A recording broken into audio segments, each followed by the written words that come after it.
We do have a ton to get through in this episode. Common sense is finally prevailing. There was controversy this month, Dave. I'm not particularly excited by that. Secrets and things on set. I haven't told them anything. I think this is just good times all round. Every Doctor Who is liked by somebody, and that's a really good thing. Davo, my doctor. I know we disagree on this one. First world problems, Dave. I get why fans are asking those questions. Oh gosh, that's actually quite a lot to talk about. It doesn't compute. It's the elephant in the room. That's okay. Fandom versus the BBC. The cardinal sin. Moving along. Lunch. Hello, and welcome to the Doctor Who show for October of 2025. I'm David. I am Robert. And tonight we are going to be doing a deep dive into the Virgin Missing Adventure Cold Fusion. Rob, I'm back from Africa. How are you? I'm very good, Dave, and as I messaged you today, it's 2 months since we've done this. Well, it is. You only have to miss 1 month and it suddenly becomes 2. I know. I'm sorry. I think I was in Zimbabwe when you recorded last time, or Zambia, or Botswana, or somewhere. I don't know. I was having a very nice holiday, though. You were. I enjoyed the pictures very much every day as they came in. But as I said, Rob, we are going to be talking about the Virgin Missing Adventure Cold Fusion, a Davo story, but also a McCoy story.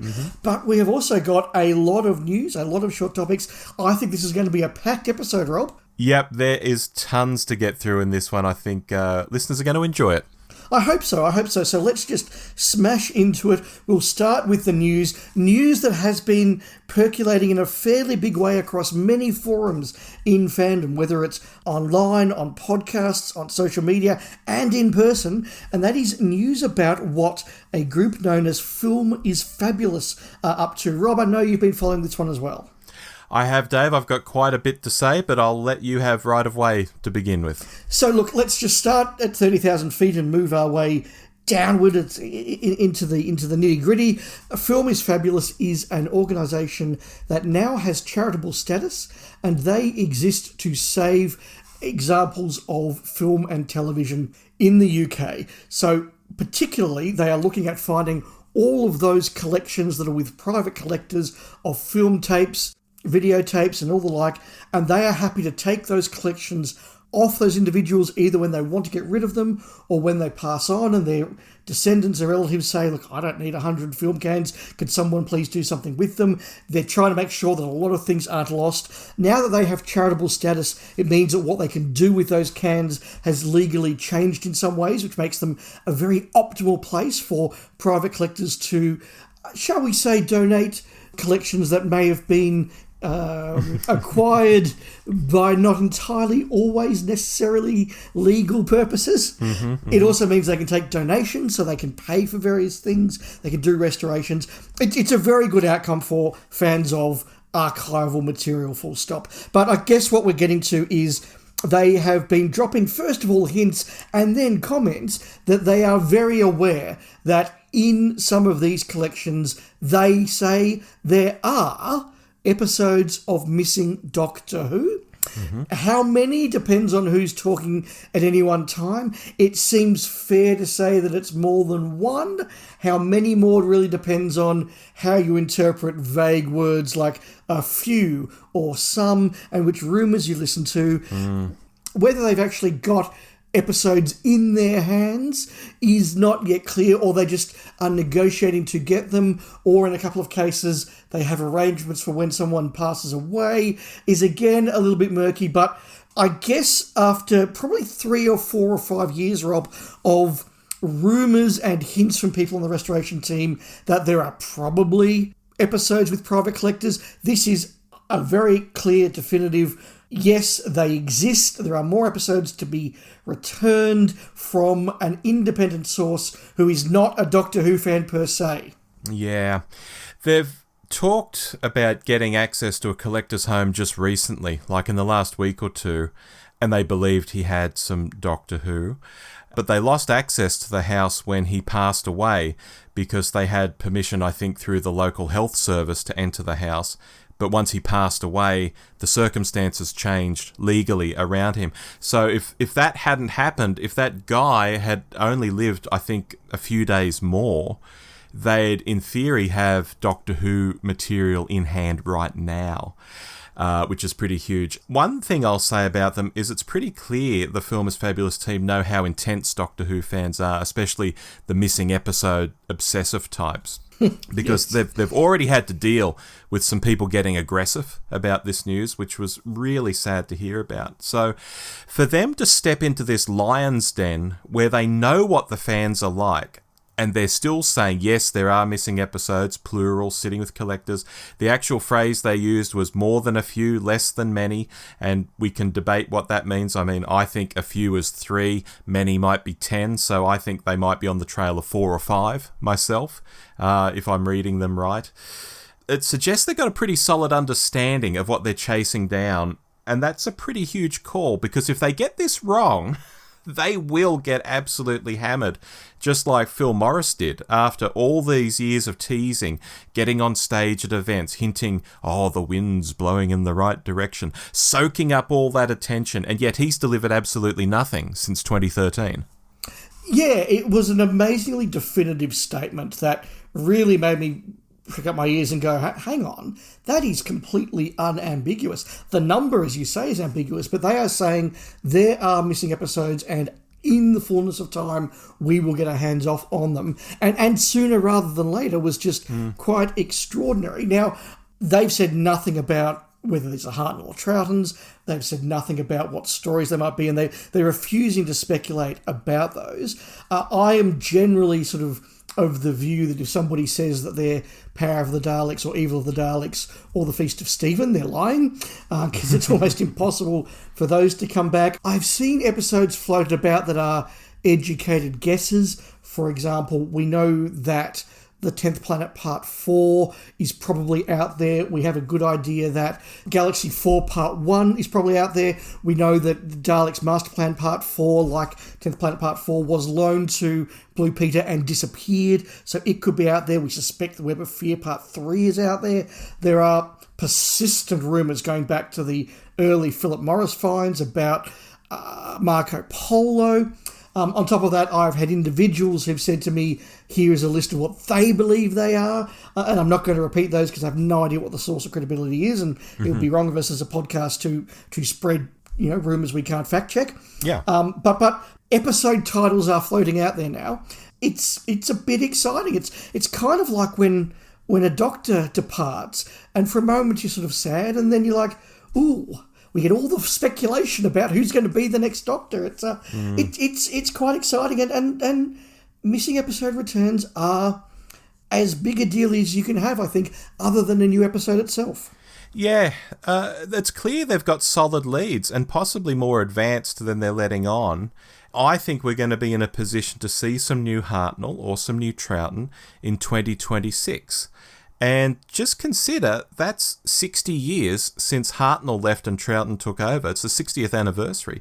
Can you imagine if they have found a 10th Planet episode, if they found 10th Planet 4, and it goes out in the 60th year of it originally going out?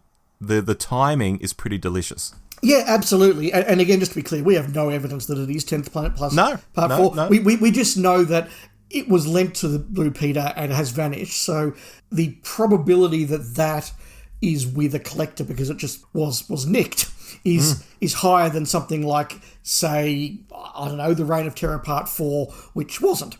So yeah, who knows? Look, it's very exciting. We will keep a track on this. I think if something was found, that would be one where I would be expecting a message from Rob to pop up going, are we pulling out the mics? And I would probably be saying yes. Yeah. And look, one more quick thing I'll say. Another thing that makes me think this is very real, just in case there are still doubters out there, is that they've launched a donation drive as well, because they have become that charity. And fair enough, there are real costs involved with this kind of work. I've heard them discuss it. So being a charity, getting donations is quite valid. But just think of the optics around saying, yep, we're definitely onto more than a few, less than many, please donate, and getting fans into an excited frenzy like they are at the moment and throwing money, and then nothing happens. I can't imagine professionals doing that if they want this venture to be taken seriously as this broader project. This isn't just a Doctor Who treasure hunt. This is a broader project they're doing. They're wanting to be taken seriously. I think they'd destroy their reputation if they did that. So I'm confident they know what they're doing, and what they know they're on track for.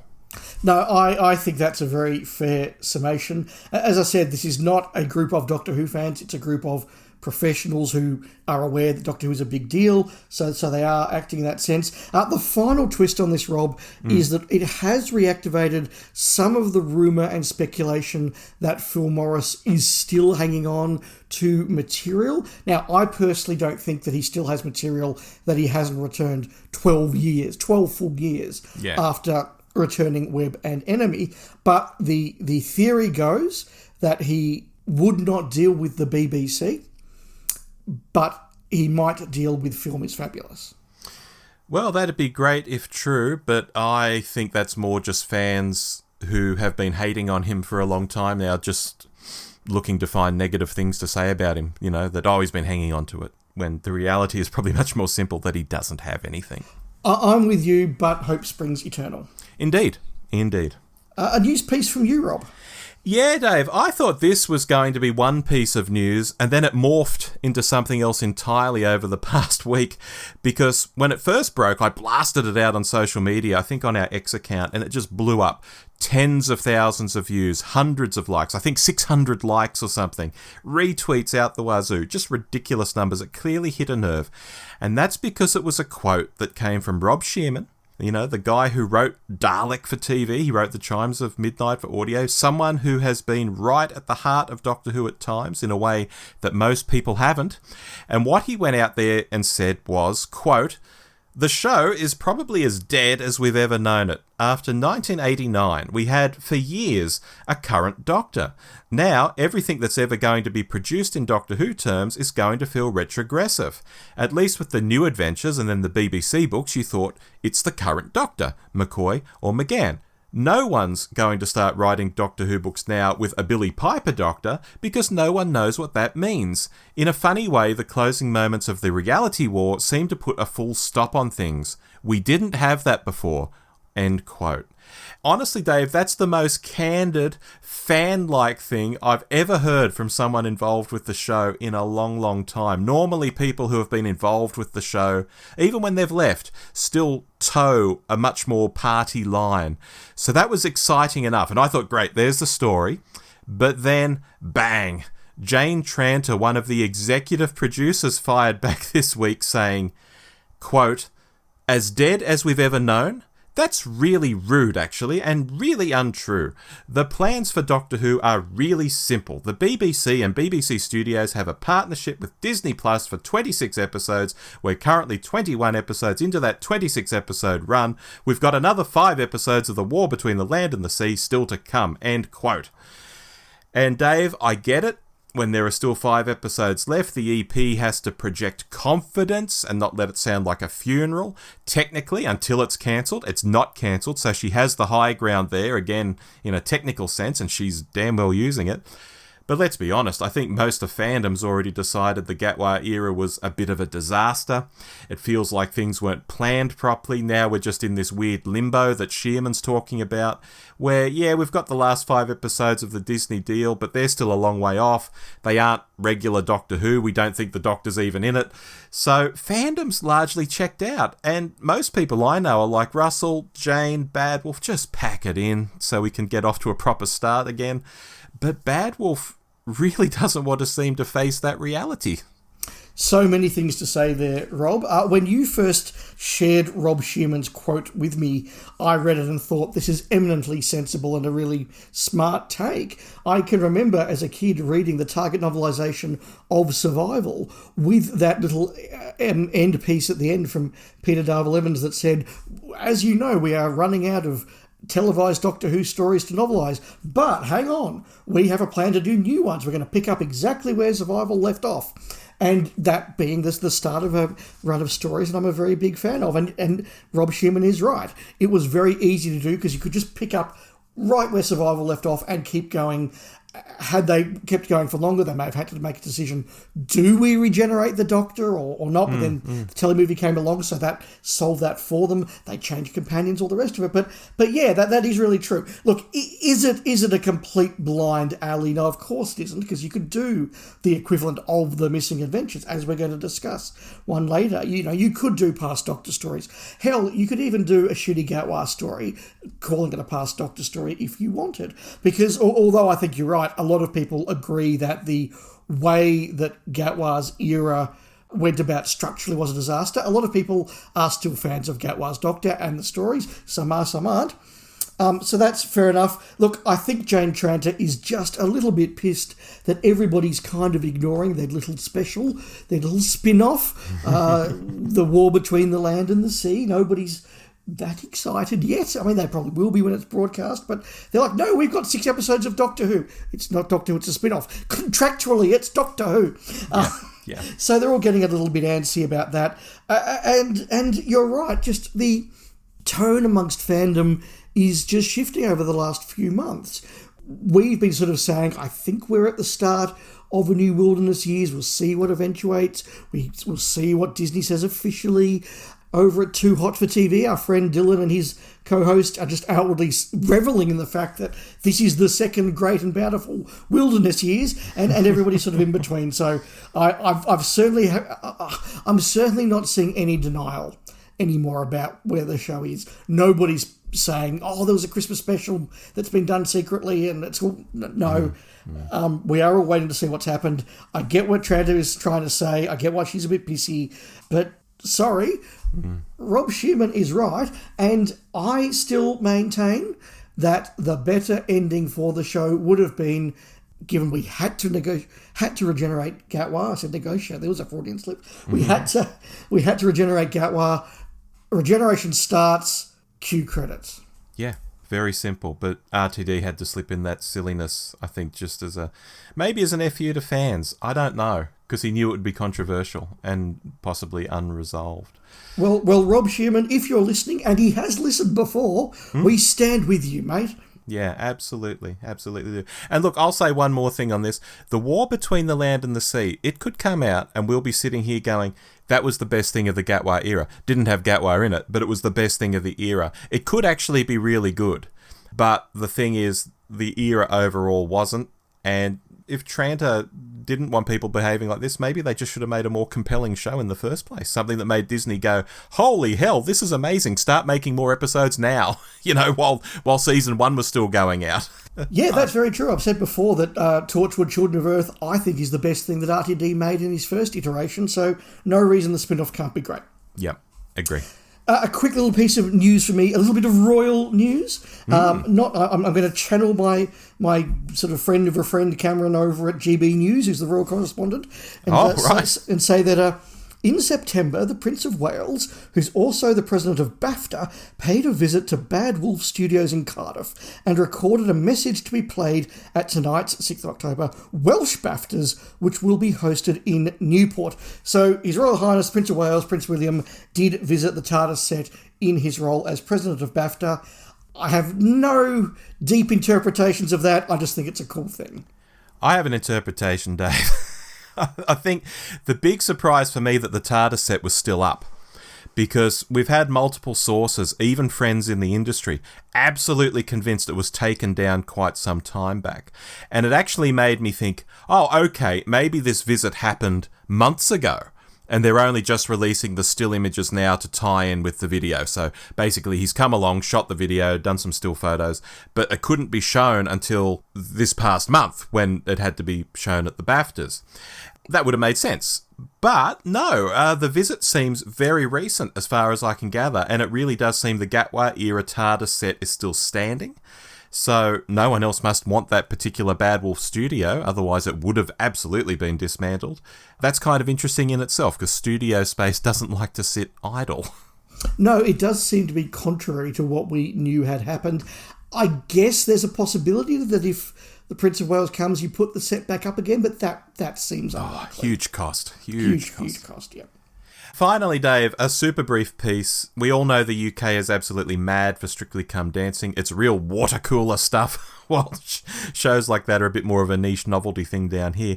But I'm hearing that River Song herself, Alex Kingston, recently scored a 10 for the rumba, which is apparently the dance that most celebrities dread. I wouldn't know. I don't watch this stuff. But it sounds like she's smashing it over there on the show. Good on her for that. Good on her. Hopefully getting a win for Doctor Who.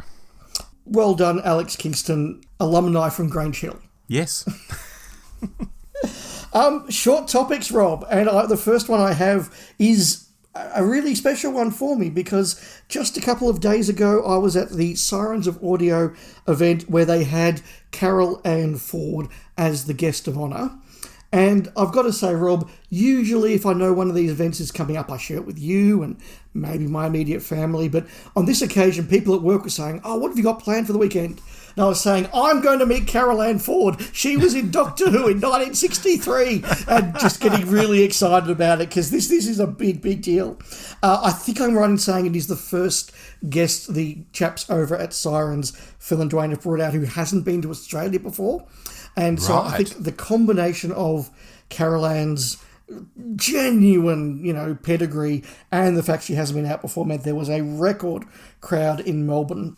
Really, really fun day. And I was just awe-inspired to just be sitting in a room with her. Look, she's 85 and yes, she's a bit frail, but my God, did she work hard across the course of the day. Churned out photos, churned out autographs, did 2 panels of over an hour each, so really impressive workload there from her. And look, I've heard the stories before about why she chose to leave the series, but there's something really different about reading a sentence in a magazine or an article or a Wikipedia page about Carol Ann Ford left the show because she was unsatisfied with the direction and development of her character. But hearing her actually talk at length about how she was unsatisfied and what other offers she was getting that she was having to turn down and what was working, what wasn't working, was just a whole different understanding of her, which was really, really interesting to hear.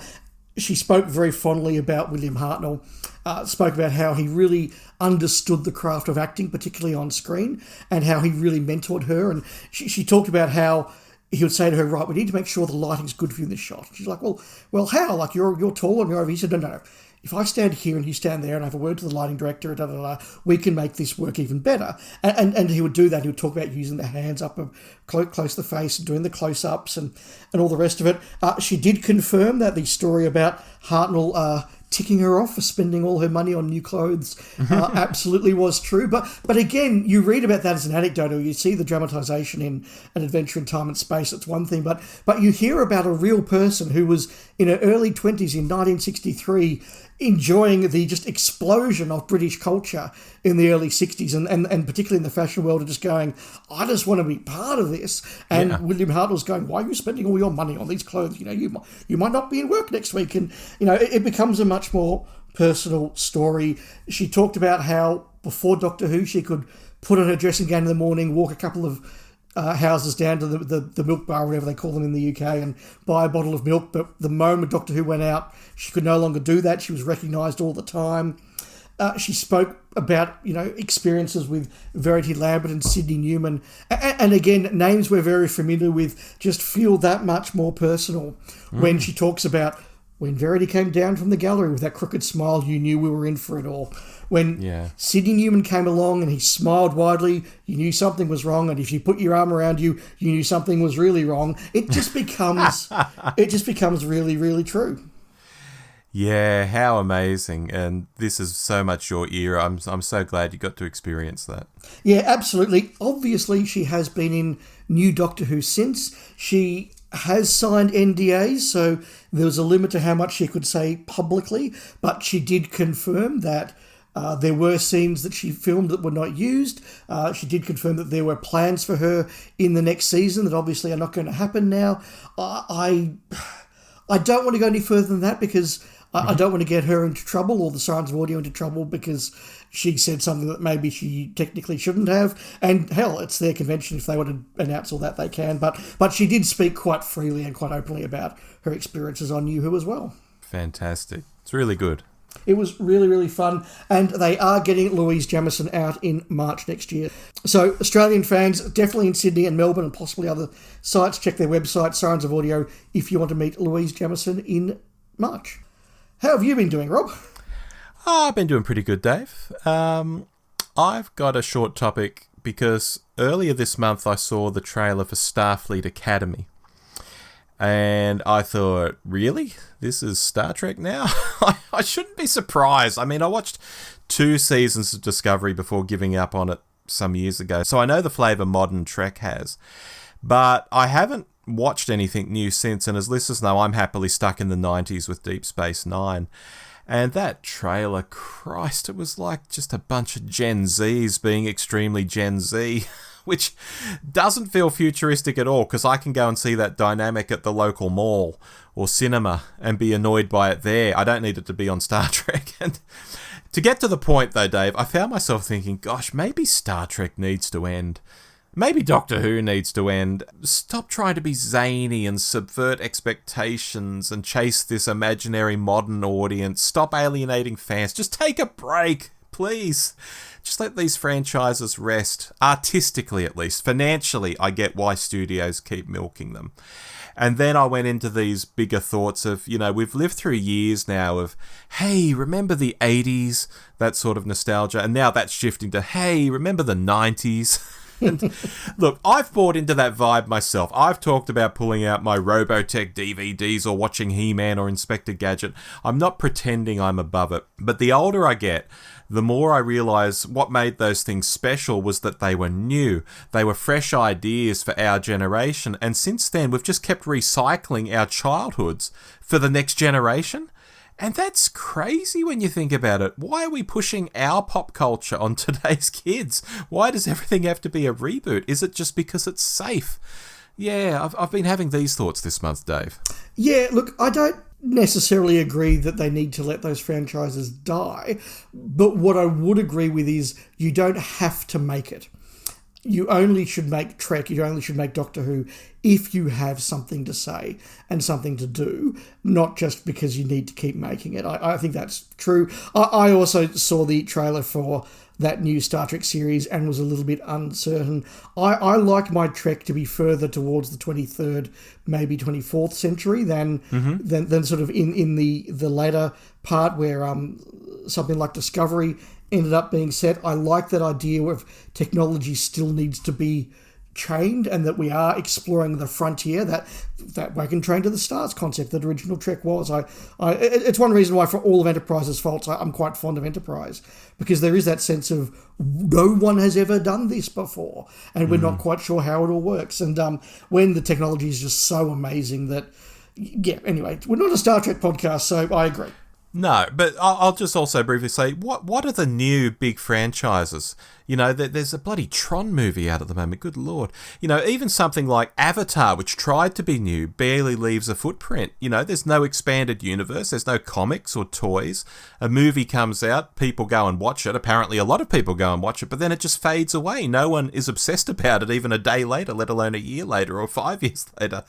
And meanwhile, the legacy stuff just keeps going. Star Trek, Doctor Who, Star Wars. It's like we've run out of imagination and just keep hitting remix of the same stuff. Yeah, look, I think some of the YA stuff in the last decade, although it probably is now stretching to 2 decades, so you're right, is leaving a bit of a mark. The new Percy Jackson TV show does seem to be attracting fans. We'll see how the new Harry Potter TV show does. The Hunger Games is getting a second prequel. So that wow. I mean, that's not in the last 10 years, but it is in the last 15. So maybe some of these things are getting there. And I guess maybe because we're not young adults anymore, we're not seeing them as much. But I do know what you're saying. People of our age who are now executive producers are making the stuff that they are nostalgic for. Yes, they are. Speaking of going back to the well and being nostalgic. Yes. My final short topic is that I've watched some Doctor Who this month. Shout out to the Diddly Dum podcast. They did do an episode on the Deadly Assassin that I was listening to on a bus driving somewhere around Southern Africa. And I just thought, I haven't seen the Deadly Assassin for so long. And I realised that I actually did buy it on iTunes years ago when that was a thing that you actually did, by buying episodes on iTunes. Oh, really? Instead of disc? Yeah. I think I was travelling somewhere else once and just bought a bunch of episodes of Doctor Who on iTunes so I could watch them on the iPad, because whatever, pre-streaming this would have been. Yeah. And I thought, I own The Deadly Assassin. I can download and watch that here. And I did, and my God, is that a good story. It's just amazing. Tom is at his peak. Robert Holmes is doing a fantastic job. It looks great. I mean, it's just a perfect story. I loved it so much that when I got back to Australia a few days later, I thought, I want to keep going, and I watched The Talons of Weng Chiang, and again, I got through that in sort of 2, maybe 3 days in a couple of bursts. Really easy to watch, really engaging. Again, Robert Holmes doing really well with the script. Great cast. It looks fantastic. Philip Hinchcliffe just going, it's my last story. Spend whatever you like, not my problem. It's just a really great season of Doctor Who, season 14, and I'm really excited that my Blu-rays of season 13 are on their way, and I'll get them when I get back from Canberra in 2.5 weeks' time. Yeah, same. And I'd just add Deadly Assassin I put in my top master stories list. I mean, you might argue it's not really a master story, but for me it's a story with the master in it, so it made my list because I bloody love it too. Yeah, it is fantastic. The final short topic from you, Rob. Yeah, I came across a YouTube video the other day, Dave, and this guy was having a full-on rant about the timeless children. Like it had just happened, and he was having thoughts for the first time to share with the world. And I thought, mate, you're about 5 years late to this party. But anyway, I watched it. And he kept using this phrase, saying the timeless child idea wrecked Doctor Who continuity. And I just sat there fuming about how not just this bloke, but how lazy people are in general, that they throw around words like this when talking about pop culture, genre shows. Because in this example, continuity wasn't wrecked. It wasn't even changed. From a continuity standpoint, nothing stopped working. Every regeneration still happened. Every adventure still happened. Continuity was fine. Lore-wise, it was a huge shake-up. You know, they were adding new lore to the show, ostensibly pre-Hartnell. But lore and continuity are two very different things, and one doesn't necessarily affect the other. And I do wonder whether people actually understand that, but persist with getting it wrong, or if they're just parroting words they've heard other fans or YouTubers say, like they've heard someone else say, oh, it affected continuity, so he gets on his video and says, it affected continuity, but it had nothing to do with continuity. I just needed to vent, Dave, that continuity and lore are two very different things, and I wish fandom would get them right. Very good. I did have scribbled down in my running sheet here, Rob versus Lore, and I thought you meant the Data's twin brother Lore from Star Trek The Next Generation. Wouldn't that be fascinating? And that would have been quite interesting, but no, it wasn't. Yes, fair enough. There you go. On to our main topic for this month, Rob. It is, as we said at the start, a deep dive into the missing adventure Cold Fusion. Now, Rob, the last time we did a book here on the Doctor Who show, we enjoyed it so much and the feedback was so good, we thought, why not move these things from being once a year to once every 6 months? So that's what we decided to do, and here we are with another book. We've released our summary as a separate podcast, so if anybody out there wants to know the story of Cold Fusion, including spoilers, just be clear, it is the full plot summation that is right there for you to listen to, or you can just dive straight in. Yeah, I reckon doing a book every 6 months or so will keep us in touch with that side of things. It gives us some novel content, but not so much that we lose listeners who really don't care about the novels, just as there are fans who couldn't care less about the audios, which we also don't do regularly for that reason.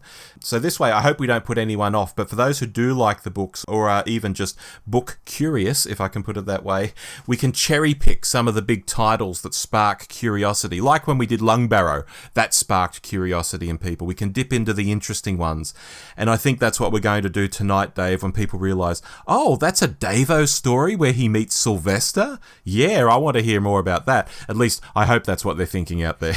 Yeah, absolutely. It is quite incredible that Cold Fusion, which was written by Lance Parkin, a favourite, I think, of both of ours, Rob. Yeah. Came out in December of 1996, so we are past the telly movie in the very, very dying run of the Virgin books before their license expired.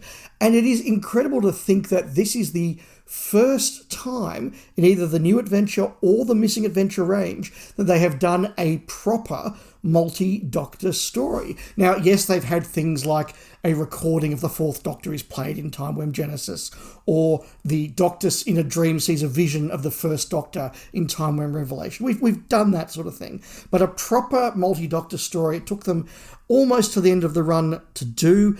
This is Missing Adventure number 29. There are only 4 more Missing Adventures to come out. The new adventure that came out the same month that this was Bad Therapy. Again, right at the end of the run, and a very big favourite of mine. Context here, Lungbarrow came out in March of 1997, so only 3 months after this. That's where we are in this whole run. I was stunned to see, Rob, just to give a final little bit of context, this was only Lance Parkin's second book. And how's this for some turnaround? He did The New Adventure Just War in January of 96. He did The Missing Adventure Cold Fusion in December of 96, and he finished off The New Adventures with the Eighth Doctor Dying Days in April of 97. In the space of a year and 4 months, 3 books, all of them crackers. Yeah, very good effort there, Lance. Yeah. So, Rob, I've just been giving a lot of context, so over to you. When you went into this book, before you first opened up that cover, what were your thoughts going in? What were your memories, if there are memories? No, I don't have memories. This was a new experience for me. Oh, cool. And I'll just say this was a bit of an unplanned one. I told the story during our Caves of Androzani episode last month, if people remember it, but if you didn't hear it, basically the original plan for this month was you had an NA you were going to read, and I assume you did read it on holidays. And I started at 2 because it was going to be our book this episode, and I just bounced off it.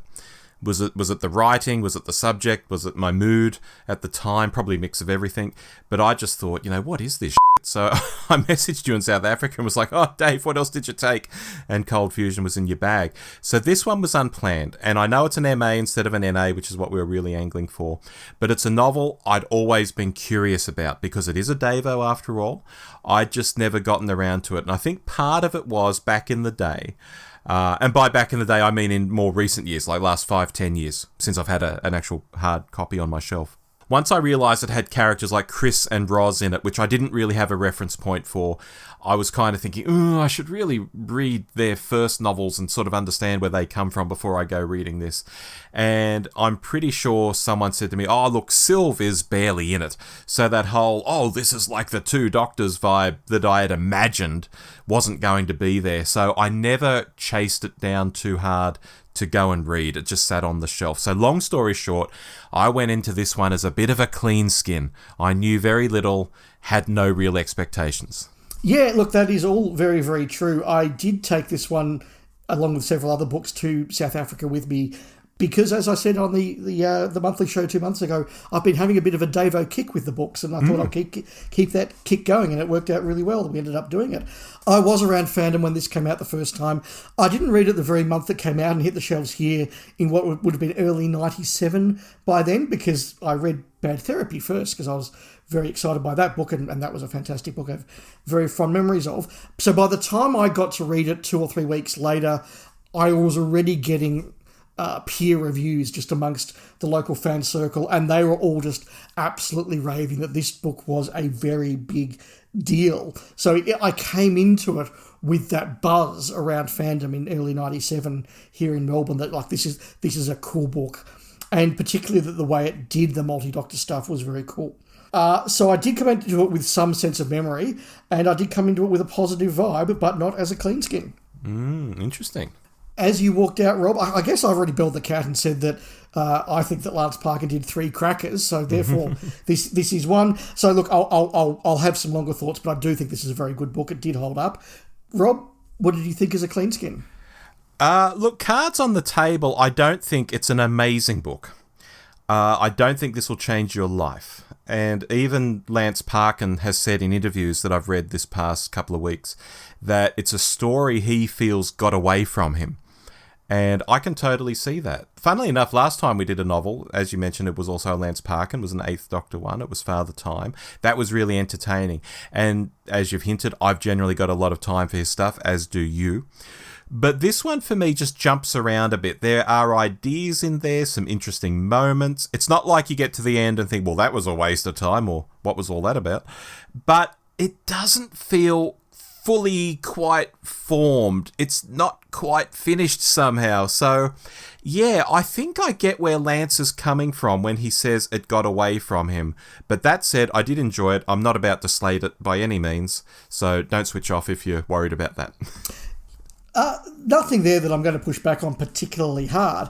I do think it's a cracker of a book. I found it very easy to pick up and read. At the end of each episode or the end of each chapter, I was keen to find out what happened next, and I have no big complaints about it. Do I think that it is Parkin's best book? That's a very easy no. I don't think it's as good as Just War. I don't think it's as good as Father Time. It's probably comparable to The Dying Days, but not being Lance Parkin's best book is like saying, it's not Robert Holmes's best story. They're very good writers, and this is still a cracker. The comment you have about him feeling the book got away from him, I will pause, because that does, I think, reflect a couple of talking points I've got as we dive deeper into this. Okay. Can I kick us off? Yeah. I found it hard to picture this as a season 19 story. I know that's kind of the point with the NAs and MAs. They do things that couldn't have been done on the small screen. That was the publisher's spiel. I get all of that. But when season 19 feels so tight and contained and defined, to suddenly have the Fifth Doctor, freshly regenerated, going on this huge adventure, a real space opera in places, with Sylve turning up and Adric running around in power armor with adjudicators. It's just so different from watching a season 19 story. It's hard to reconcile that this supposedly happened between Castrovalva and Four to Doomsday, or whenever it's set. My brain just isn't wired to see it that way, or to read it that way, I should say. That's an interesting comment, and I think that it's worth me just reiterating my comment about where the MAs were and why they perhaps aren't remembered that well. I did make a similar comment some years ago now when we did another missing adventure, The Shadows of Wen Chiang, and I also made this comment when I discussed another Davo missing adventure, Lords of the Storm, on Too Hot for TV. But the problem, I think, is that the missing adventures are trying to do two often irreconcilable things. On the one hand, they want to properly reflect the tone and the vibe and the feeling of the era in which they're set. On the other hand, they're trying to appeal to Doctor Who readers who have now grown up with several years of the new adventures, which have considerably expanded what Doctor Who is in the 90s. You're trying to appease both of those tensions. What I've said before, sort of quite glibly, is that if you do a story set in, say, season 5, if Victoria doesn't have an emotional crisis and shag someone, then you're not going to appeal to the readers of the new adventures. But if Victoria does have an emotional crisis and shag someone, you're going to go, well, this doesn't feel anything like a season 5 book. and I think that this one does manage that tension a lot better than many. I did feel that the characters in this had walked straight out of season 19. I thought that the Fifth Doctor, Adric, Tegan and Nyssa, absolutely felt like they'd just come from Castrovalva for me. So in that sense, it did work. On the other hand, the scope of the story is considerably more than season 19 would ever have. The concepts, and let's just flag for the first time, some of the stuff that deals with a Lungbarrow-esque early Gallifrey that is very not of the season 19. And then you throw the Seventh Doctor in there. Mm-hmm. And sidebar, this is something that you can never do on television, because on television you can't have, in a current Doctor story, a regeneration of the Doctor from the future, unless you're saying to some actor, we're going to cast you as the Doctor 2 from now. Could you please still be free in 5 years? Yeah. You can't do that, whereas in a book you can have the Fifth Doctor hosting, if you like, the Seventh Doctor. So it's a really unique vibe. But yes, you're throwing the Seventh Doctor, who is very different to the Fifth, and his companions, Roz and Chris, who are only possible in the new adventures. So you have got that missing adventure tension there. I think it's better than most. It's not the best, but it's better than most. But you're not wrong about it not being a clearly season 19 story. Yeah, I'll just pick up on when you mentioned Shadow of Wang Chiang that we did some time back. that was similar for me too. You know, Tom running around China, these huge set pieces, the works. It didn't feel like his era either. But I coped a bit better with that because it was set on Earth. And I think a doctor in historical scenarios can still feel more believable than a doctor popping up in a Star Wars-style space opera with a $1 zillion budget, which is basically what this novel feels like. I can deal with the historical stuff better, even if it goes a bit further than the TV stuff. Yeah, I mean, the Fifth Doctor's era did have stuff like Terminus, but Terminus did not have a Star Wars budget. No. So look, and again, perhaps it's because the Davo era is your era. You feel a lot more protective of it. Yeah, fine. Which is the case. Like when I read a Hartnell MA or a Pertwee MA, I'm a lot more sort of protective of the era. So I think that comes into it. Mm-hmm. I will say that the Seventh Doctor was in this far less than I remembered. Right. Yeah. But people had told me that he wasn't in it much. I knew that much, and when he wasn't, I wasn't that surprised, because it's not much, really. No, it's not. He really doesn't get properly involved in the story until episode 4, episode 5, really. And then he disappears for a big chunk as well. He's very much in episode 6. I also remember when I read this the first time and was discussing it, the stuff between the 5th and the 7th Doctor felt like a much bigger deal than I think it was this time around. There is some really good tension between the two of them. The Seventh Doctor is incredibly dismissive of the Fifth Doctor, and in turn the Fifth Doctor is quite staggered, upset, angry at what his future self gets up to. And I think that probably one of the big takeaways of the book, both then and now, is that it is an opportunity to interrogate what Doctor Who in the 90s has become through the eyes of the Fifth Doctor. Well, I was actually thinking, does Parkin hate Davo? Because there are definitely some constant digs throughout. I remember at one point someone's asking about the 4th or 5th Doctor and uses the term boggle or bland, boggle being Tom, bland being Pete. Another time I think Sylve actually says Davo's not one of his good past selves. Yes, I think it's I'm trapped in a room with one of my past selves, and it's not even one of the good ones. Yeah, and of course Davo gets punched in the head at the end.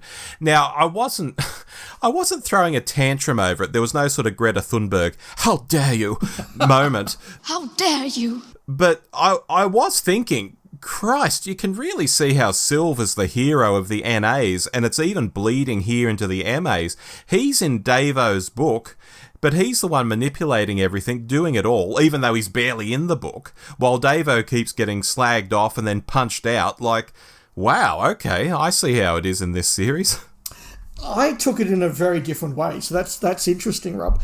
I did have a moment with a couple of those quotes of also thinking, does Lance have it in for Davo? But the way that I think he writes to the Davison Doctor so well, and particularly the way he writes Adric Nissa and Tegan so well, I thought so certainly, somebody who isn't a fan of that era and that Doctor couldn't have written those characters that understandably. So I put that out of my head, and I actually think that the purpose of the 7th Doctor being such a arrogant prick to the 5th Doctor is to interrogate that idea of, has the Doctor become too arrogant? Has he become Time's champion and the arch manipulator? And it is to the extent that he's actually quite dismissive of his previous self, and his previous self gets to then judge him for that and be contrasted by that. Because if you're sitting there as a reader, reading the 7th Doctor's dialogue and saying, the 5th Doctor would never have said this, you're then going to ask the question, is that character evolution a good thing or a bad thing? Yeah, that's a good way of looking at it, actually, yeah. Now, Rob, I mentioned in passing a couple of times, episode 3, episode 6. I really like that this book does actually have a 6-episode format. Now, there are no 6-parters in the Davison era, so, chalk one up. That is not Davison-esque, I get that. But I guess you probably couldn't do a 300-page book over 4 episodes. But I did feel reading this that they felt like actual episodes that each built towards a cliffhanger. And in most cases, when I got to the end of the episode, I could almost hear the Davison sting crashing in as the cliffhanger mounted. Did you get a similar sort of feeling? Yeah, I did. I was thinking about, I can see how this is structured, and having read Father Time, which had a very definite structure too. Very short chapters in Father Time. Nothing like this. This actually has quite long chapters. Yes. But Lance had a very definite sort of rhythm, and here it was the same as well. He had a very definite structure going on, and it did feel episodic because it felt paced. It felt it was hitting its marks. Boom, boom, boom, as you read through it. Agree completely. Yeah. And that's a good thing if you're reading a Doctor Who book. It also does, again, create some creative tension because television is very different to books. And you're right. I think that in a lot of Lance Parkin's works, he does try and adopt that television sort of, or even movie sort of structure of building towards cliffhangers or building towards action beats and then calming it down as you do in television or movies to maintain interest. Whereas books tend to be about growing a narrative over time. And where this sort of was highlighted for me was that although we've got this very clear episodic structure building to a cliffhanger every 50 or so pages, it also therefore highlights that Chris and Tegan and Nyssa actually aren't really in the story until about halfway through episode 3. If this was a book, I wouldn't really have noticed that. But when I'm reading it as an episodic story, I am going, it's episode 3 and Chris and Tegan and Nyssa are still sort of sat around the bedroom chatting. When are they getting into the story? Yeah, it's a good point. He does give everyone stuff to do, which is good. Everyone's off on their own little trip, and eventually they come back together in the end, even if it takes some of them a little while to get going. Let's dive into some of those characters then, Rob. Now, you said you didn't know Chris and Roz at all. Have you read any of their books before? I don't think even now that I have. Wow, No. okay. So what did you make of these two adjudicators from the 26th century? I mean, I had read things about them, and I knew what adjudicators were, and I sort of had some sense of them. And actually, haven't we done a book with Chris in it? Because we were discussing... He's in Lungbarrow. There you go. But I was Roz going to isn't. say... So you haven't done a Chris and Roz, but you have done a Chris. There you go. Because I was going to say, I'm sure we were talking about the pronunciation of Quetch in the podcast. I'm sure we've been talking about that. Okay, it's because of Lungbarrow. There you go. That was going to annoy me if I didn't think of that. Yeah, look, Chris comes across as quite funny and fun, and I'm painting with broad brushstrokes here, and Roz comes across as very confident and mature and competent as well as confident. They're probably the broad brushstrokes I would paint them with. Yeah, I think this was a very good characterisation of Chris and Roz, particularly given that they are guesting in an MA rather than an NA. Again, there's an interesting critique of the characters, and it's one that's also done in the New Adventure Head Games, which has Mel return and travel with the Seventh Doctor for that adventure. And Mel, when she meets Chris and Roz, has this moment of, the Doctor I know would never travel with two people who carry guns. What's going on? And so again, having the Fifth Doctor's companions interact with Chris and Roz is just again a sign of going, these eras are very, very different, and we're not quite sure how that works, which I think is interesting. Roz, I think, was fine. As you say, she was competent. She was well done. I thought that Chris's writing here was some of the best I've seen Chris written. Quite often, Chris Quedge can be written as just sort of young, stupid and horny. Right. Whereas here, he actually doesn't feel sort of stupid and horny. He just feels like a 23-year-old who can be naive and can be lacking in worldly experience and yes, can be driven by testosterone. But that's, I think, very different to being young, stupid and horny. And I think he's written much more as a character here. And I think particularly pairing him up with Tegan and Nyssa worked really well.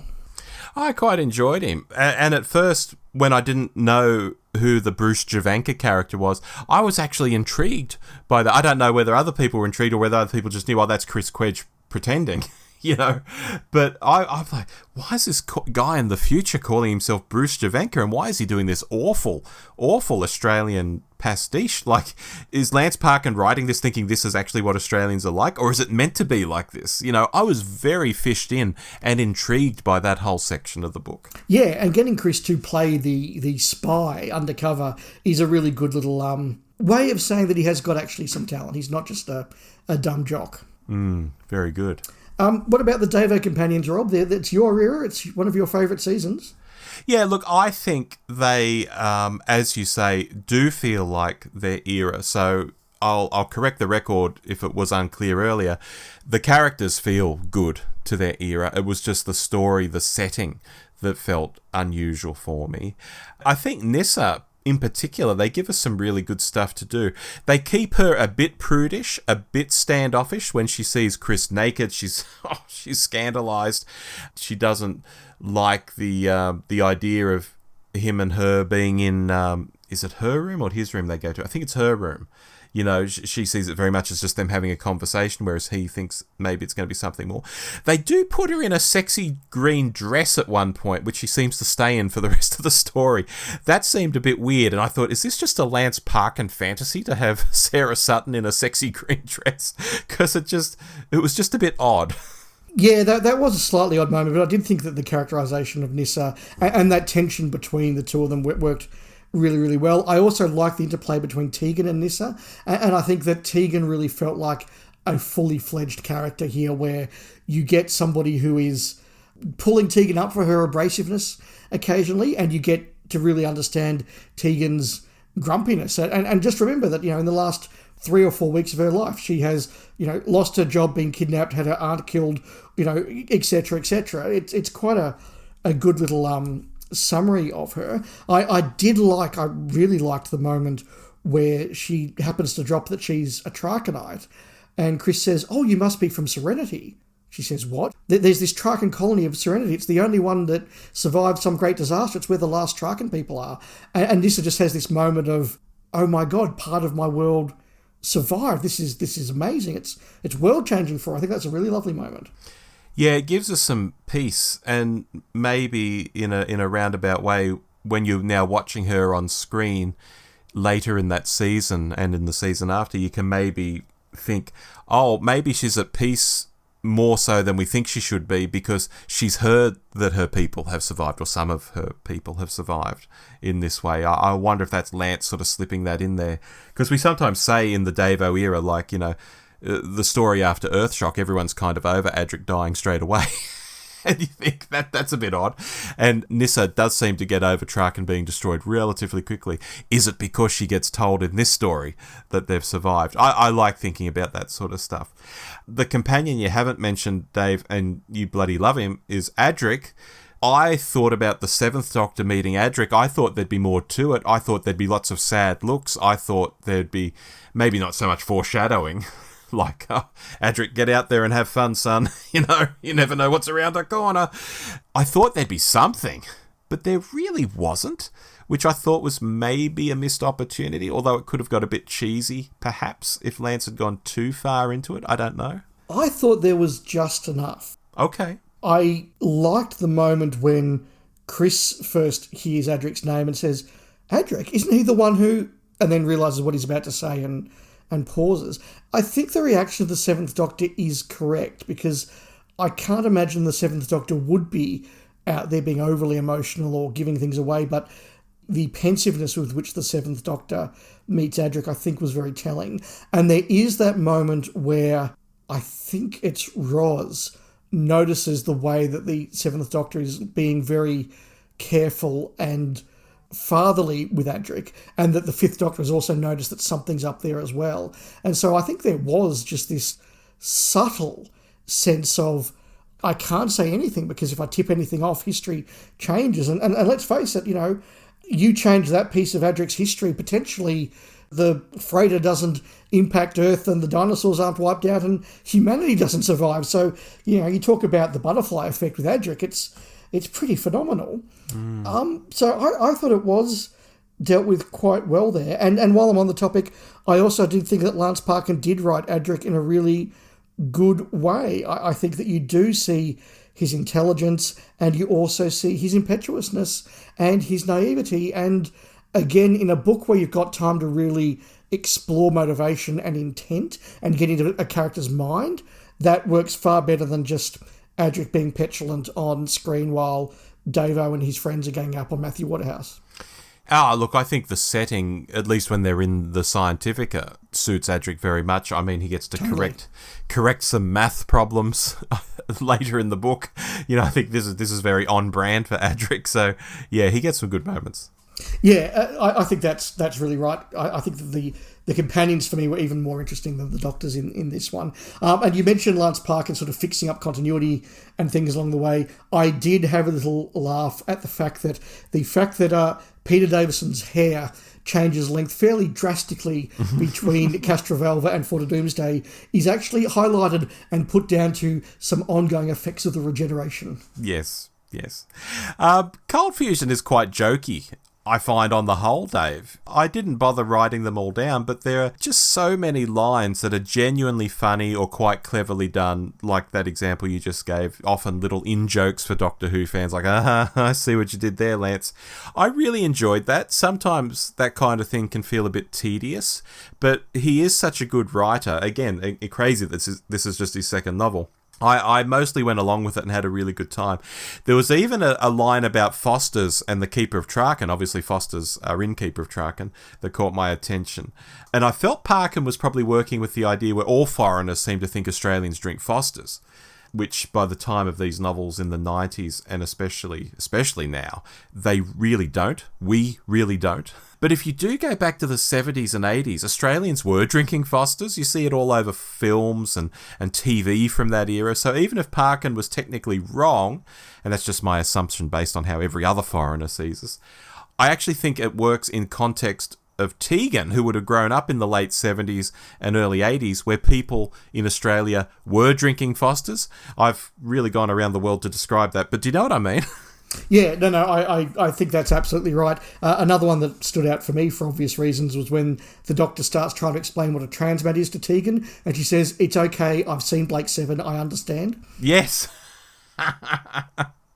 So Blake 7 is canon in the Doctor Who universe? Well, the TV show is, yes, it is. Yeah. Passing comment, just mentioning some other characters. I did imagine Chief Scientist Whitfield in my mind as being played by Denise Gough from Andor. Ooh, nice. But I thought she and Metford were really good characters. Let's turn to a couple of the bigger plot points now, Rob. Mm-hmm. Very early on in the episode, in fact, in the prologue, we are introduced to the concept of the ghosts, which are a big deal across the plot. Now, it's Doctor Who, so you know that if ghosts are introduced, it's going to be Cybermen. It's going to be something, as the Third Doctor would say. Well, there are all sorts of kind of ghosts, Joe. Ghosts from the past, ghosts from the future. Which ones are these? So you know it's going to be something like that. Did that all work for you? What do you think of the ghost plot? Yeah, I thought it was interesting. I cottoned on quickly that the Doctor at the start of the book was Sylve, and he's hiked for some reason. I don't know why he just didn't take the TARDIS, but he's hiked to this snowy way station and discussed with this fella about the ghosts he's seen. I was quite intrigued by that. You know, the guy saying I could get in trouble for talking about this, and the Doctor's like, what, for telling a ghost story sort of thing? And I'm like, ooh, this is interesting. And then they turn into some big highfalutin concept. I guess humans in the far future essentially turned into the equivalent of Time Lords. Incredible. Yeah, it went from a really interesting idea to a really big concept idea. I liked the whole structure of the Scientifica and the fact that it did give us that good spectrum of here are people who are generally just scientifically interested in what the ghosts are, sort of through to the more military parts of the Scientifica and the adjudicators themselves who are, well, these are foreigners and these are unknown and therefore they're bad. You know, that was a really good tension. Just as a side note, I have to just say how much I loved the world building of this, particularly just the geography of the planet. I thought that worked really well and something that wouldn't be done on television, but was really good. Mm-hmm. But yeah, the ghosts ended up being really intriguing. The explanation of them as the Furutu. So the concept that in a parallel universe, where Gallifrey should be is just emptiness, and therefore another species has emerged and eventually become the all-powerful Lords of Time, is a really interesting one. I think this gets me to probably my one, I wouldn't say even big fault with the book, but my one serious fault with the book, which is that episode 6 is super complicated. When you said Lance Parkin said this book got away from him, I did think, right, he's talking about episode 6, where, look, everything does make sense and everything is explained. But my God, does a lot happen in 40-something pages, and sometimes it is just relying on the two doctors standing there explaining the plot to everyone. And so I think that is not Parkin's best work. Well, no, and the Furutu are a big enough concept, and the concept of parallel universes and what happens there, and that's brain-bending enough. And then there are other things we need to layer on. I don't know if you're quite ready to go there yet, though, Dave. I've got one minor one before we go to probably the two other big ones, because all the time that we're resolving the Ghost/Furutu plot, we are also resolving this side plot with the terrorist/revolutionary/idealist, depending on your point of view, led by Adam. I got to the end of this book and I did say to myself, I'm not quite sure what the point of Adam was to this story, other than to give us a lead into the plot twist about what's happened to the fusion bombs. Yeah, that's fair. I think you could remove Adam pretty easily and do some more rewriting around the fusion bombs and not even have the terrorist plot in there. The adjudicators could still be on planet protecting the Scientifica, even without, to my mind, a terrorist threat. No, I think that's right. So, look, he adds a bit more depth to the book, but could be managed without him. We said that there are two big things we need to discuss before we wrap this conversation up. One of them is the patient, or Patience as she's known. Rob, what did you make of this? Tell us, who is this, or do we know? Well, Patience is a curious thing, Dave. Because what's revealed about her is clearly a very big deal. It's very Lung Barrow levels of reveal, although not as detailed as Lung Barrow, because I think Lance clearly knows he can't do too much. So it comes to us in these fractured memories with a dash of plausible deniability thrown in. Yeah, there's clearly been a conversation either direct between Lance and Mark Platt, who wrote Lung Barrow, and which, as we said, is coming out in just 3 months' time, or indirectly between the editors or something. But there has clearly been some collusion to make sure that cold fusion does tie in with what's going to be explained in Lung Barrow, but also doesn't spoil what's going to be explained in Lung Barrow. Yeah, because we get the vibe that the Doctor is her husband. But is he really, or is her husband the other, who is both the Doctor and not the Doctor, as we know from Lung Barrow? Go and listen to that episode if you've not heard it, folks. Because this Doctor certainly took Susan and left, so it's presumably a younger Hartnell by that time, even if he was the other before he was the younger Hartnell. Her TARDIS is very old, smaller on the inside. Yes. That's quite cool. And then, without really doing a hell of a lot in the story, she's shot in the head and disappears, and you're left wondering, well, what does that mean? Is she coming back? And I think the best thing I can say is to read the Infinity Doctors, but please don't expect something straightforward in that either. In a nutshell, does she come back? In a way, yes, but in another way, no. She exists in these fractured memories, alternate realities, antimatter universes, there's a clue. Sometimes alive, sometimes gone, but she's always connected to the Doctor, and I think this is important, because what this creates is a kind of impossible love that he can never reach out and just have. And I think that's quite beautiful in its own way. That could be a theme in any novel, not just a Doctor Who novel, someone wanting this love and they just can't quite reach it. But I think it's a really cool Doctor Who way of doing things, just like making the Doctor the other in Lung Barrow, where he's not the other, but he's still the other. Just go and read it, folks. Here we have a scenario where the Doctor has had love and had a wife, but it's not as in your face as, oh, this is River Song and she's my wife and we're getting married and the planet we're on's got a 24-year night cycle, so we're going to shag for 24 years, yeah, baby. That just seems so cheap and tawdry versus the idea of Patience and how they do it here. And she was his wife, she is his wife, she wasn't his wife. Was he the Doctor even? Oh, there's this love, but he can't reach it. Oh, I quite like that sort of thing, that ambiguity. I do too. I like the mystery of Patience particularly. I think those passages where the Doctor and Adric are looking at this body that's in suspended animation that's been found next to this strange machine, and they described it as looking like the Master from Traken, with the skin sort of, really at the point of death. It was a really good sort of moment. I was like, hang on, I don't remember any of this. And then they try to revive this thing in animation and they regenerate. It's like, what? Oh, hang on. Oh, regenerate? What? And it sort of goes from there. And look, knowing what Lance Parkin has since written in Father Time, knowing what we've read in Lungbarrow, I did find this perhaps more intriguing than I did mystifying, as I probably did the first time around. But it's nice, it's subtle, it's not in your face. It's certainly something you would not have done in season 19, but it's not so crass that it spoils the illusion of season 19 for me. And I like the idea of Davo as a romantic sort of figure. Not that he's doing the romancing. The romancing's already been done in the past with like a young Hartnell or something. But just the way the Davison incarnation reacts to this woman, the way he touches her, puts his hand, I think he's got his hand on her thigh or her hip at one stage, almost absent-mindedly, like it's just where it should be. Yeah. So it's just there, you know. Yeah, it's done really, really well. Look, the final point I want to talk about, Rob, we have discussed a bit at the start, and I think it's the right place to finish, which is that this is a multi-Doctor story.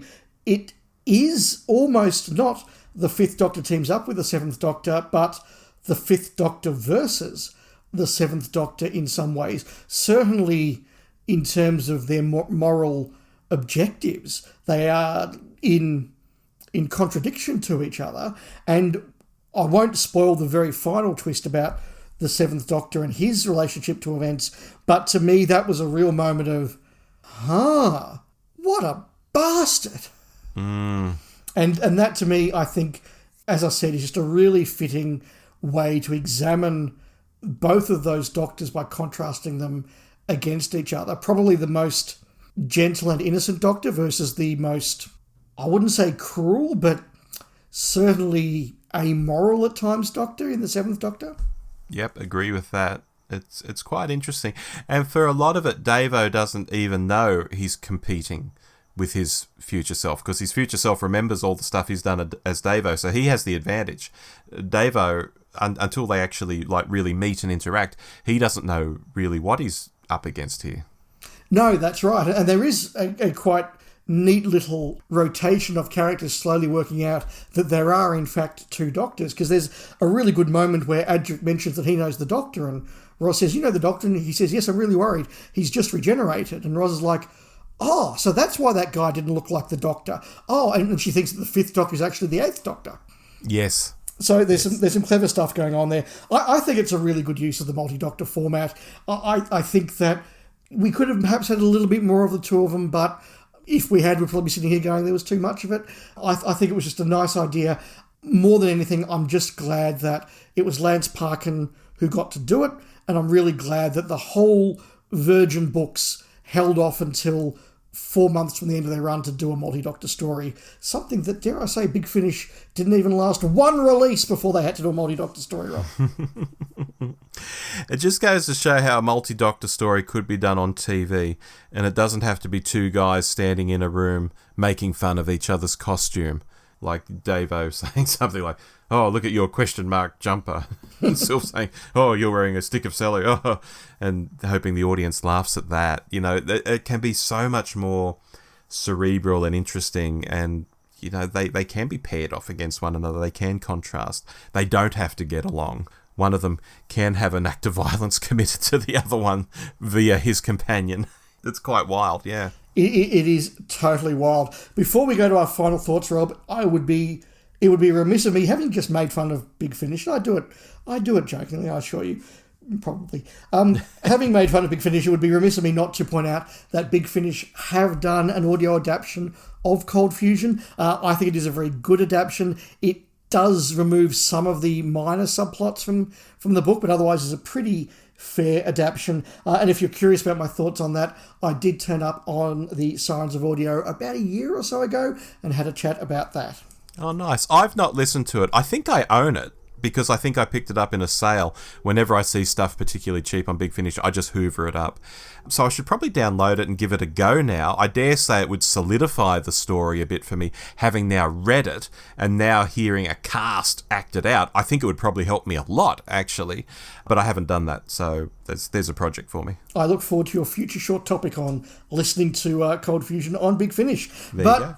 Rob, First time reading this book, first time with some of these characters. What's your big takeaway?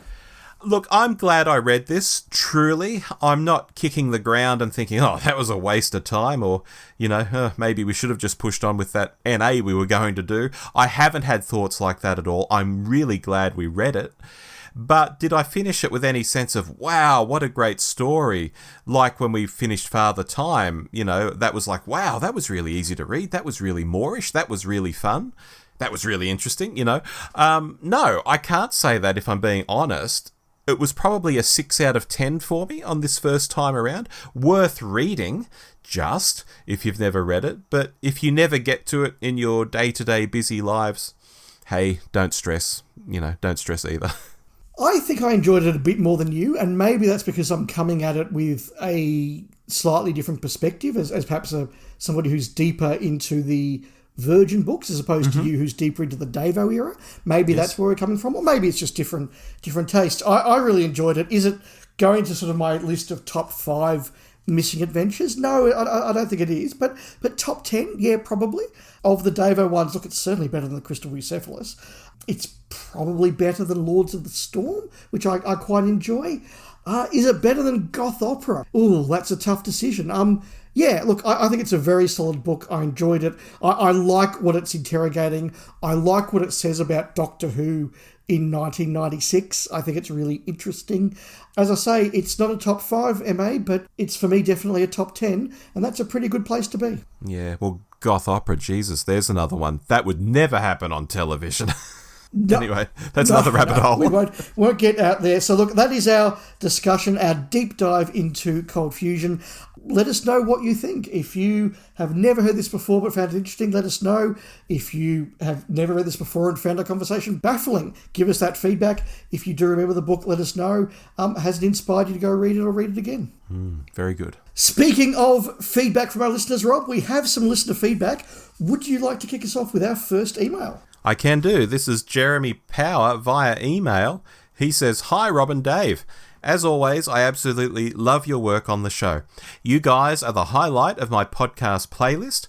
I wanted to share a bit of a lament with you and maybe spark a conversation on the podcast. Right now, it's pretty disheartening that there's no streaming service offering classic Doctor Who in Australia. Sure, you can buy episodes on Apple, but there's no convenient subscription service. And gone are the days of wandering into JB Hi-Fi and grabbing a DVD or a box set off the shelf. It feels like classic Who is quietly slipping away from the spotlight for new fans, and as someone who used to love picking up those physical copies, it's a real shame.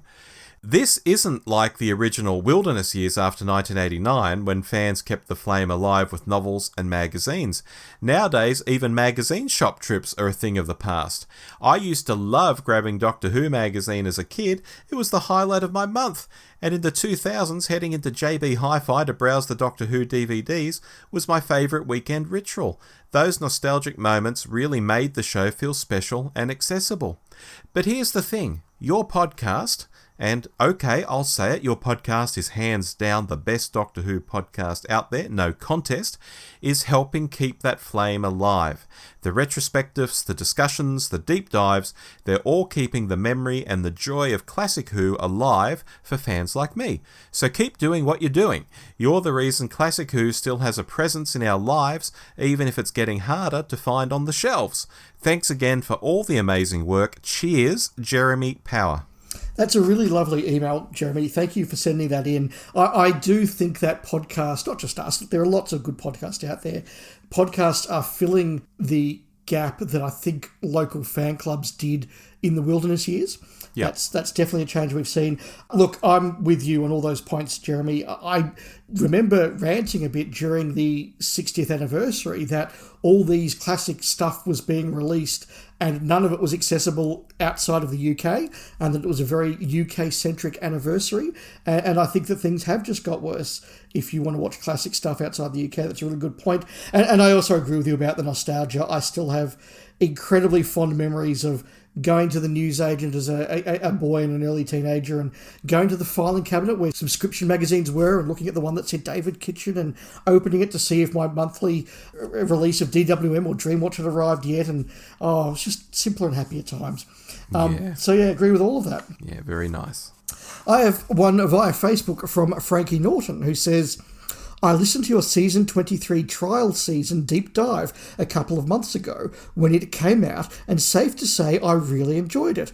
Love the classic season deep dives. However, at the end of the previous month's episode, Rob, you said when announcing the Season 23 deep dive ep that listeners would be able to put it with your Season 22 deep dive to have a whole overview of you and Dave's thoughts on the Colin Baker era. But I've looked and I can't find an ep for Season 22 anywhere in your back catalogue. I'm convinced I've listened to it before, but I don't know if maybe Spotify, the platform I listen on, no longer has all your old eps, or if this is an accidental oversight on your part, which I very, very much doubt, as I'm sure you wouldn't have said it if you hadn't done a Season 22 ep. It's a strange one, not sure what the answer is. I have to say, though, I have been going back and listening to many of your other old monthly episodes and been loving them all. From Frankie Norton. Well, I can reply to this. I have actually replied to Frankie already, but in a broader sense to everybody, our podcast feed has the most recent 250 episodes on it. So my supposition is that episode, the Season 22 one, just falls outside of the most recent 250 episodes. That's why it's not there. But it is on our website. Every episode is on our website. If you went to our website, opened up the search engine and typed Season 22, you could pull up Season 22 and click play, and you could stream it in your browser, or you could click the download button and download it as an MP3 and listen to it offline, whatever you want to do. It does exist. Why does our feed only have 250 episodes? At one point, I had to enter how many episodes we'd like to have on the feed, and I don't think we even had 250 at that point in time. And so I put 250. And over time, we've gone way past that. And so the feed just simply doesn't have all of our very, very, very early episodes on it. I'm kind of glad that it doesn't in some ways, because I don't think they're as good as what we did in more recent years. But can I change that number? Yes, I can. I could go in and set that to 300 or 350 or 500 or whatever, and more episodes would appear. Should I, though, Dave? Maybe that's a conversation we can have offline. Yeah, I think there's probably a point at which I'd like to go back, but no further. Yes. So maybe we'll have a chat about what that could be. And look, 250 sounds like a lot, but by the time you've done a whole bunch of hot takes, a dozen list makers, and various other spin-offs we've done, it adds up quite fast. Yeah, we're well over 400, if not approaching 500, I think. Good God. Yeah. Wow. Okay, I feel tired now. An email from Julian Roberts. Hi, Rob and Dave. I've been listening to your podcast for a while now and absolutely love it. You are both incredibly positive and knowledgeable, whilst providing great perspective and exploration into the world of Doctor Who. I would love to make a top 5 recommendation. I hope you'll consider it. I've been an avid Doctor Who fan for my whole life. Obsessed might be an understatement. My first experience was being home from school sick, and he's put it there in inverted commas, at about 6 years of age, and having my mum rent The Brain of Morbius on VHS. Wow. You know the old cover.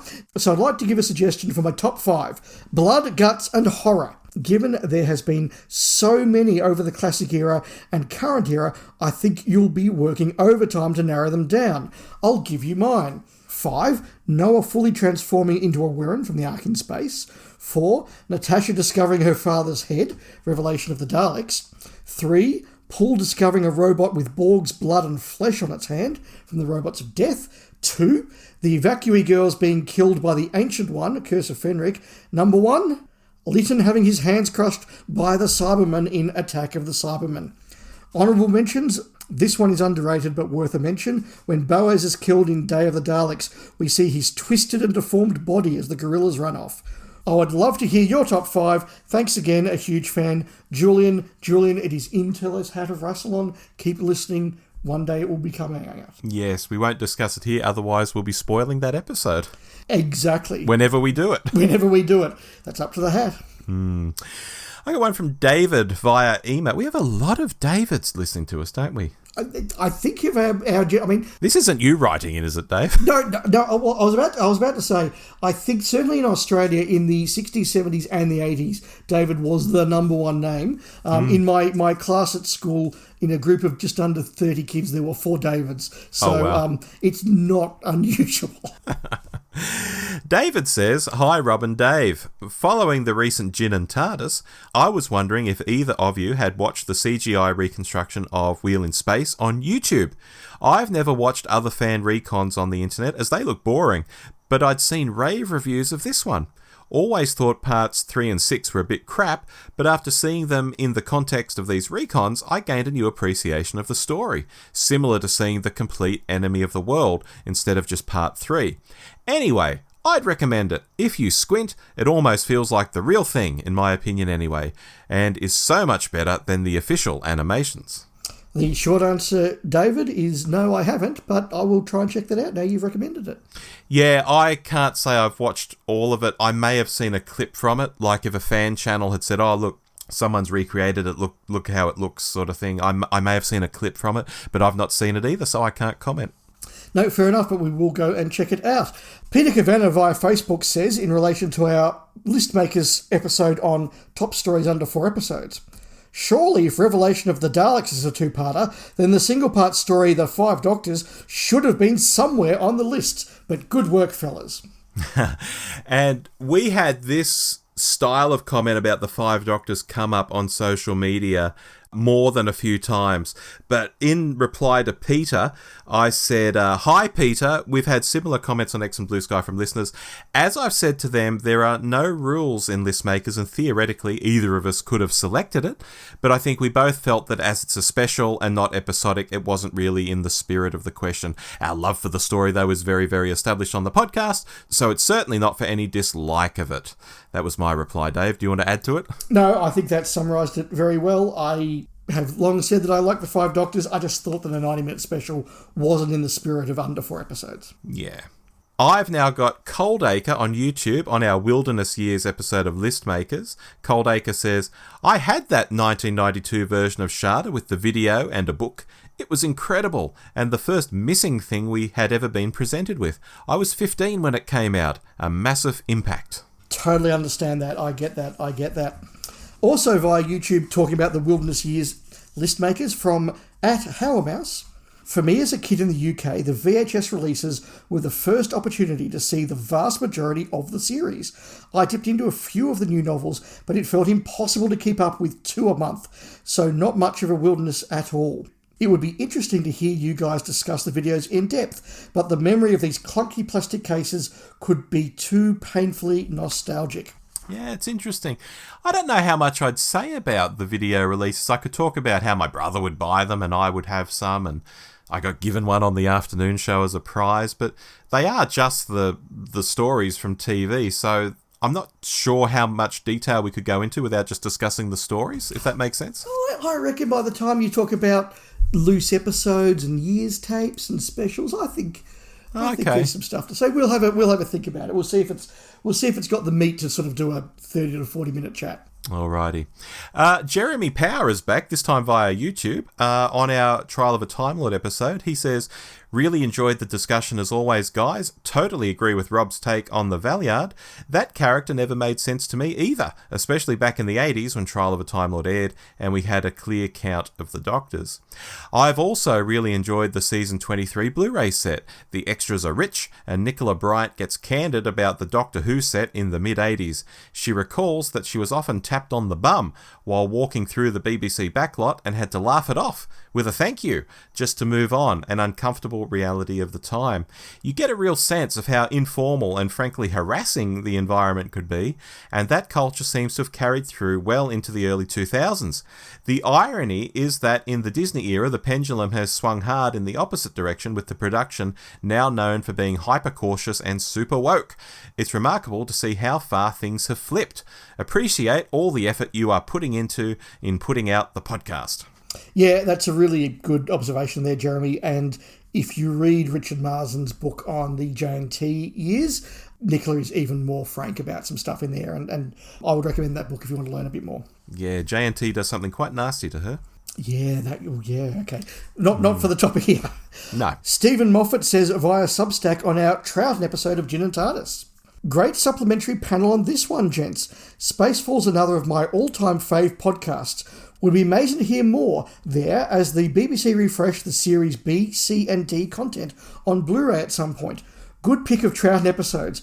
They haven't troubled my rewatch calendar much recently, but going to give a couple of them a fresh look following this. Thanks, lads. Look, if nothing else comes out of our Gin and TARDIS episodes, then people have a laugh and go and check out some episodes they haven't for a while. Job done. Yeah, and you get to have fun recording them too. We do get to have fun recording them. John Isles, on our Star Trek VI The Undiscovered Country episode of Alternate Galaxies, John says, "This was a welcome distraction from the mundanity of the weekly food shop. I wonder what my fellow shoppers thought was going on seeing me laughing to myself. Enjoyed the discussion. How dare Rob criticise a Klingon randomly quoting Shakespeare? Love the idea of the comedy sketch. What was the song you used at the end? It sounded good." Well, I'll jump in and say that was another one of my little creations that I create online, tapping some thoughts and some lyrics into a generator and seeing what spits out the other end. Yeah. Yeah, no, I'm glad you enjoyed that, John. Final piece of feedback, this time from Jonathan Riddle via YouTube on our top stories that should have featured a regeneration list makers. That's going back a few months. Congratulations on picking a topic I'd not heard any other Doctor Who podcast discuss. The one I'll propose that isn't discussed here is the Black Guardian trilogy. I would like to see an alternate story where Turlough successfully kills the Doctor. Well, that'd put an end to the show pretty fast. Well, I guess you'd regenerate, that's the point. But not if he's killed. Does he mean killed? Like completely killed? Or just really badly injured? The topic... I'm just curious. The topic's stories that should feature regeneration. So he's saying Turlough's successful enough to trigger regeneration. Okay, well, I don't see that as killing. Oh, fine. Well, I'm glad this is the last episode. The last episode. Oh, fine. That's it. We're off. Yes. You've sparked a discussion there, Jonathan. I got what you were saying, Jonathan, and I agree. Yes. The Doctor Who show ended on, what's the date? 21st of October. Because of Jonathan. I'm with you, Jonathan, even if Rob's being difficult. Just because it's getting towards 10 p.m. It must be time for your bedtime, Rob. Yeah. I'm being on brand. Okay, what have we been watching? I'll kick us off by quickly saying I did finish Wednesday Season 2. The first half of that I thought was the best they've done so far. I smashed through that very easily. Second half, not quite as good, although the resolution was good. But still, it's a fun, wacky show. I've enjoyed watching Wednesday. I did finish watching Drop the Dead Donkey. It's been fun to go back and watch it. I do think it dated a lot more than I'd expected it to, and certainly watching all of the seasons sort of over a few months, you sort of see that a lot of the characters really did go nowhere, and by the last season it was just sort of one of those sitcoms that reverted to the character does what the character does every week. You know, this is Joy being angry this week, and this is Dave being pathetic, you know, etc., etc. Well, being based around news wouldn't help either, I think. Yeah, and they clearly don't quite know what to do with the Tony Blair years in that first year. So, look, it was really fun to do. There are some great episodes, but not as good as I remembered. And I did dive into the new Netflix series Boots. I smashed through that in about 3 days. It's one of the quickest binges I've done in a very long time. I was looking forward to this because I'm a bit of a fan of Miles Heisner, the actor, who I got to know in 13 Reasons Why. He also had a reasonable part in Love, Simon, but also this being a story about a gay boy doing boot camp in the Marines. I had some personal reasons and for being quite keen to see this. I thought this was really, really well done. I love the characters. I love the performances. Taking the time to do boot camp over a number of episodes rather than the 35 minutes, say, Full Metal Jacket spends on it, which is great, but it's only 35 minutes and it's very compressed, means you really get to see a lot of the personalities. You get to see the humanity of the drill instructors and the moments of kindness or unexpectedness that, you know, they're not just caricatures. You see how the different recruits cope. There's even a Full Metal Jacket line, isn't there? When totally. He says, didn't you watch Full Metal Jacket? And he was like, no, I was watching... What was he watching? He binged some other show. Yes, that's right. So look, it knows what it's doing. Yeah. Although the main character is gay, that only comes up where it's relevant, and so it's not a sort of a heart on the sleeve, you know, ticking boxes, sort of anything like that. It's quite well done. And look, I'm not going to claim that RAF officer training was as loud or intense as Marine rookie training, but I've got to say there were a lot of moments for Miles Heisner's character where I've gone, I remember that happening, you know, and like I relate to that quite well. So a really good series I've enjoyed in the last month. Very, very good. I've gone nuts this past month, so bear with me. You have. Look at this run sheet. Wednesday season 2, which I think got better as it went along, which sort of contradicts you a little, but I didn't think it was as good as the first season. Gen V season 2 is still going along. I really love it, but it's absolutely missing Chance Perdomo. I'm absolutely missing Chance Perdomo too. I've got to watch that. Thank you for reminding me. The Night Agent season 2, which is totally far-fetched, but I like stuff with spooks in it. That's really good. House of Guinness, which isn't as good as Peaky Blinders or SAS Rogue Heroes, which are also by the same showrunner, but it's well done. It's not bad. We were talking with Dylan Rees and talking about Dylan Rees recently and his book about real time and the Mythmakers videos and all of that. So I watched the Mythmakers. I watched the Tom Baker episode, the Colin Baker episode, Nicola Bryant, Bonnie Langford, J&T, and Eric Sayward. So I've been watching a lot of Mythmakers episodes recently. Which was the pick of those, Rob? J&T. Nice. Yeah, and I think Sayward a close second. Nice. Yeah.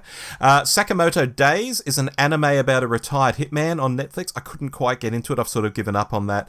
Space Battleship Tiramisu, which is also an anime that takes the piss out of the space opera type animes. That's really good. Diplomat Season 3, which is very far-fetched in the way Night Agent is far-fetched, but I find it really funny and quite Moorish, so that's good. I watched Boots as well. I think it got it right 80% of the time, and the rest I was like, oh, do you know what story you're telling? I'm not sure, but I did really like it. And right now, I'm watching a show on Netflix called Real Haunting, which is like recreations of people who have moved into houses they think are haunted and get spooked and stuff.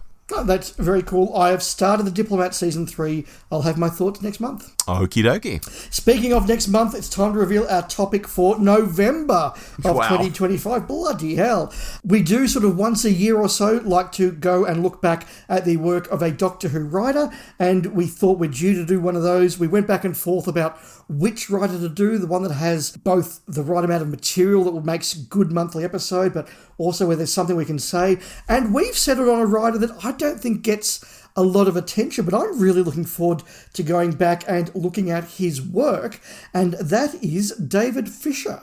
Yeah, offhand, I can't say I've heard a David Fisher episode of any podcast I've ever listened to, and as soon as those words leave my lips, one of these podcasts we're friends with will say, oh, didn't you listen to our July 2008 episode? I'll be like, no. But yes, I'm really looking forward to doing this. He's got 4 very, very interesting stories to look at. Yes, and well, four and a bit. Well, yeah, if you include that other one. Yeah, I'm sure we'll have to have a little side tangent on that one. But 4 and a bit stories from David Fisher, all Tom Baker, so that's going to be a really fun episode for November. We have also got our list makers coming out on top 5 living Doctor Who people you'd like to have on a convention panel. We have got our Gin and TARDIS on Day of the Daleks scheduled. Plenty to listen to. I hope you've enjoyed our talk about Cold Fusion. As always, give us feedback. If you want to go and give us a review or subscribe to YouTube, that does help us. We do read every review out, even the occasional bad one, we promise. But until then, I've been Dave. And I've been Rob. Goodbye. Bye-bye. You've been listening to The Doctor Who Show with Rob and Dave. Find us online by searching for The Doctor Who Show. We also love it when you write in. Drop us a line anytime at hello@thedwshow.net.